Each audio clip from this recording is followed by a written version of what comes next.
I'm Chris Harbert. I've been in the robotics space for about a dozen years now, holding positions with Locust Robotics, Gray Orange, Rethink Robotics, and others, and most recently as a sales director for ForwardX Robotics. ForwardX was founded in 2016, and we are the provider of what we call the world's only true omni fleet. So a broad portfolio of different AMRs, all running on a vertically integrated software stack and orchestrating tasks between different models to cover everything from receiving to picking, replenishment, outbound staging, pallet management, and point-to-point traffic in both logistics and manufacturing facilities. So very happy to speak with you today about our journey over the past 3 years or so with JD.com and how they transformed through their vision over 30 warehouses actually now in just under 3 years. So, who is JD.com?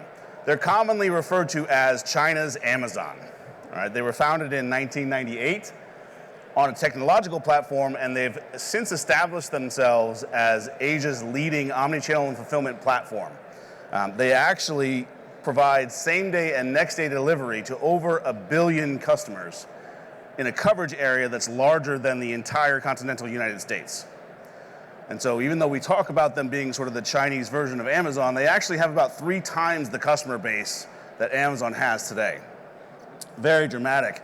And with a well-defined core set of values, JD really focuses on a singular vision, and that's to become the most trusted company in the world. More specifically, our interaction from ForwardX Robotics is with JD Logistics. So this is the logistics and fulfillment arm of JD, and they are a force unto themselves. Over 1,600 warehouses they own and operate. That's more than DHL, that's more than UPS, that's more than GXO. They have, by last count, almost 350 million square feet of warehouse and distribution centers. That's more than FedEx, Ryder, or Geodis.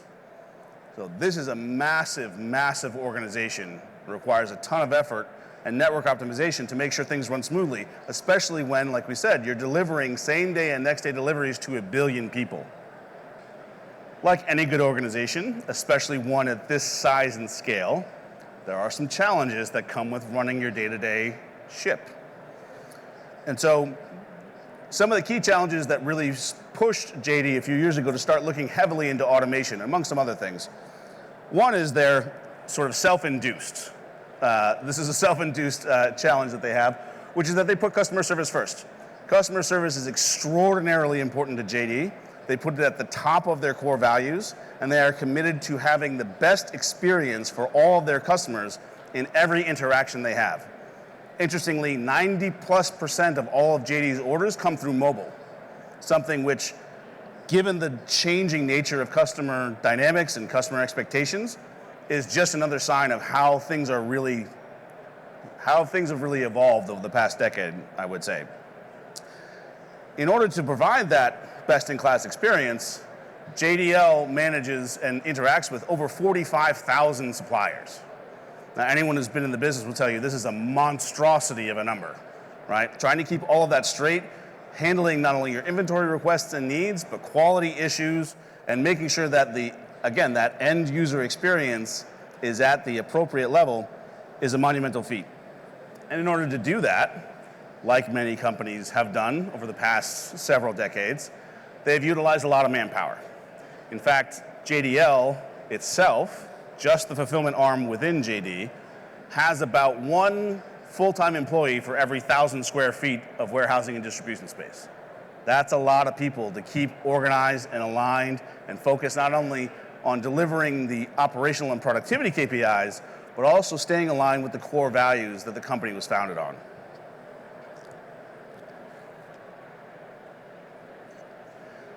And being a technologically driven company, and the mastery that they've shown in terms of order management and omnichannel fulfillment, JD has explored a number of different initiatives over the past several years, not only with AMRs and warehouse logistics, but including last mile, digital twin technology, incorporating that into their core set of standard capabilities, drone delivery, fixed automation, and of course, AMRs. And one thing which was interesting for me learning about this is that these aren't just slides in an investor deck, right? These are actually projects that there are publicly recorded videos. These have actually happened. JD has actually made projects and executed projects in all of these genres, right? Which is something that a lot of companies talk about and not as many actually put to light. So, being ForwardX as the AMR provider and #1 provider in all of Asia, expanding now in Europe and North America, we're going to talk about the AMR journey that JDL has gone through. So here's a video of one of the first projects that we did together with JDL. They decided to focus first on retail store fulfillment and case picking for both their B2C and B2B channels. You might ask, why focus on those areas? A few reasons. The ergonomics of case picking in particular and picking of larger store replenishment orders was leading to a high level of worker dissatisfaction, lower productivity rates, higher error rates, and subsequently a large employee turnover ratio. And so this was creating all kinds of challenges, especially in a scenario where they experience multiple peaks throughout the year. There's a lot of different holidays that they support all across the Asiatic region and now expanding in North America and Europe as well. And so this created a sequential and routine challenge for them to maintain their staff, to be able to hit their pick rates and really deliver on that expectation that they've sent out for all of their customers. You might have seen that in this kind of a setup, we've tried to, in this first project, adapt to their current process norms as much as possible. This was intentional to try to minimize the disruption of bringing in any kind of automation platform. And generally speaking, it's a best practice within reason. And we'll talk a little bit about that. We've organized these carts, which they already had in this particular facility. That's why we could have gone with different kinds of formats, but they were already picking orders for retail replenishment orders to cart. If it's on the cart, it's part of the order. So that simplified their pack-out process. So instead of trying to modify that in any way, we kept with it. So the robot picks up the cart. It's guided by the overhead camera system that lets it know what carts are available. And the entire order is picked in this facility, delivered to pack-out, just as it was manually. And again, that was to simplify the initial adoption and uptake. And we're happy to say that the initial results were quite dramatic. Over 130% improvement in their picking productivity. Anyone who's been around will tell you, you don't get that every day. Over a 30% reduction in their overall operational costs. So not only coming from productivity requiring less direct labor, both full-time and temporary during those holiday and seasonal peaks. Also because of the accuracy, increasing their accuracy at pick, going to a fully digitized pick using the robots, reduced their returns, frequency, and SLAs. And because their pickers were no longer walking 12, 13, 15 miles a day, but rather more 2 or 3, taking advantage of the way that the AMR system works together with them, they experienced a lower employee turnover as a result of putting these robots in. So overall, a very good start. And like most companies do, when you do something and it goes well, you want to do more of it. And in JD's case, a lot more of it. And so began the 30 in 3 journey that we embarked on with them. And that, as you might imagine, brought some challenges, but later some learnings. So first, the bad news. Snowflakes. So anyone who's run a network of operational DCs or warehouses know that no two operations are exactly alike. Sometimes that's for very good reason, right? Different SKUs, different inventory, different customer base, different channels. There's different processes that align themselves to those kinds of variances between facilities. In JD's case, even some different facilities that were running the same inventory through the same channel had different processes. You might say, well, why? Well, we all know this if we've been in a warehouse, right? Some things we do it this way because that's the way we've always done it, right?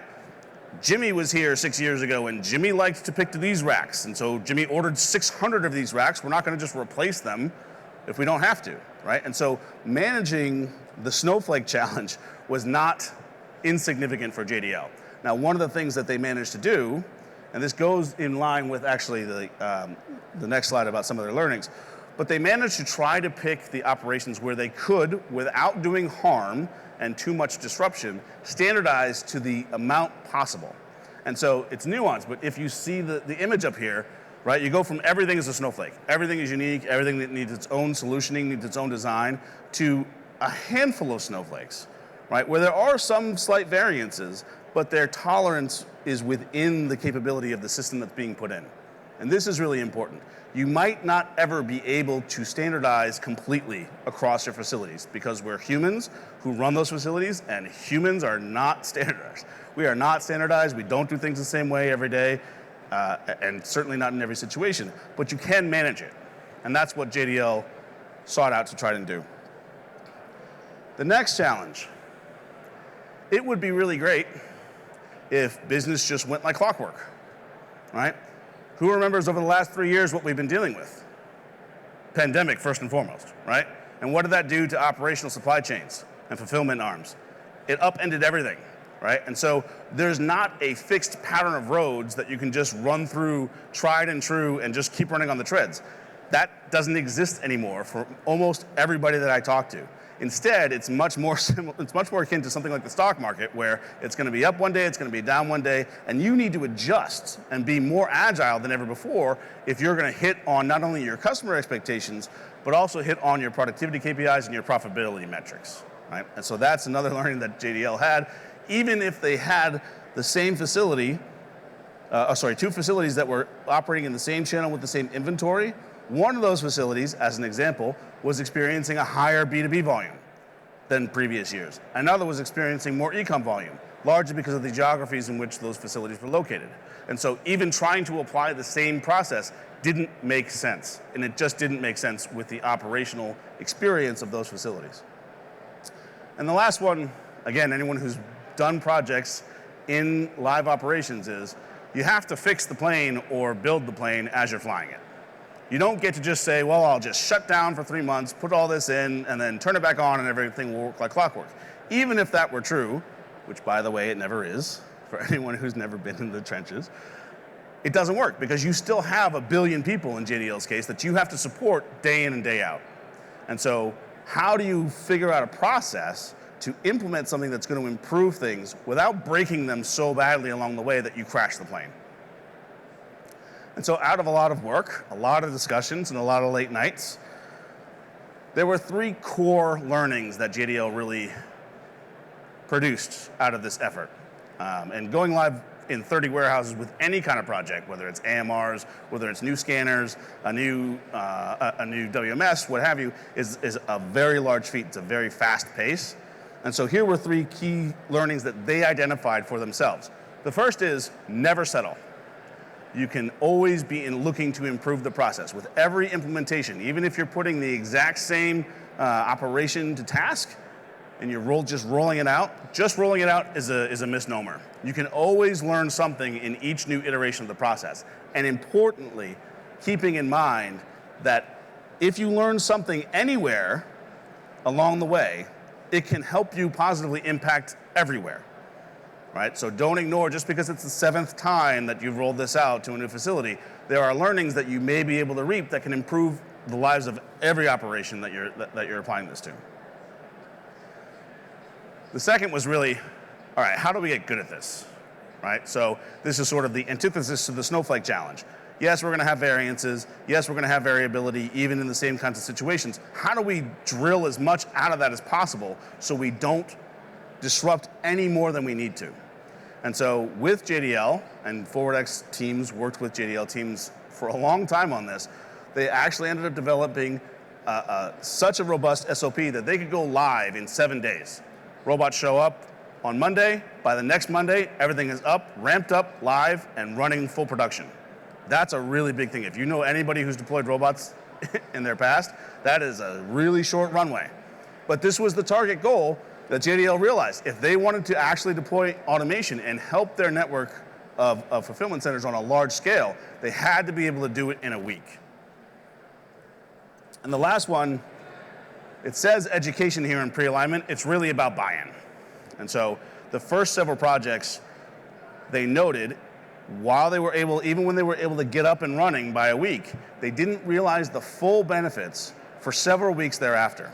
And they identified that part of that was because They had gotten really efficient about the hows and how do we do this and the whats and all that sort of stuff, but they weren't necessarily bringing their entire staff along for the why. And it's when they really focused and had a discrete training program for every facility that was going to get automation.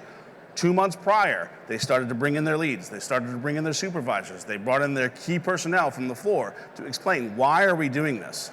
How does this support us as a business? How does this help us deliver on our promise to customers? And how is this going to make your colleagues and your own life easier on a day-to-day basis? When they started to get that, they were realizing they were going live in a week, and they were at full benefit within 2 weeks. And when you talk about the scale that we're talking about, 1,600 warehouses, 1 billion customers a day, 150-something billion in revenue, right? If you can change a week, go from 4 weeks to 3 weeks, 3 weeks to 2 weeks, it's a dramatic impact on your business.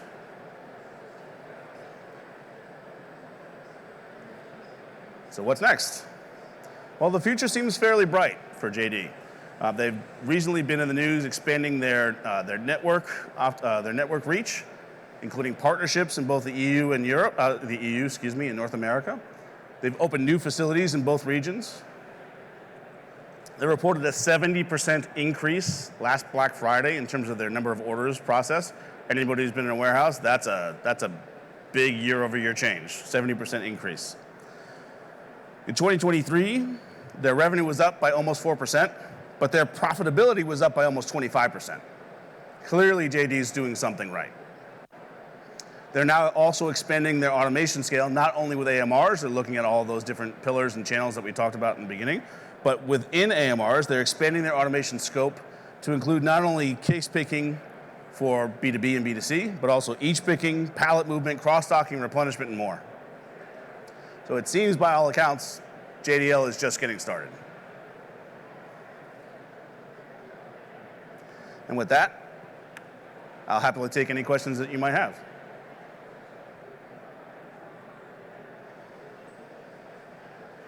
All right, well, if not, I'll be around after the session. Happy to answer any questions one-on-one. I was a little shy too. I didn't always want to yell out a question in the middle of an amphitheater. But happy to answer questions. You can also come by ForwardX's booth, B3209, and we'll be happy to discuss this in more detail. Thank you very much for coming.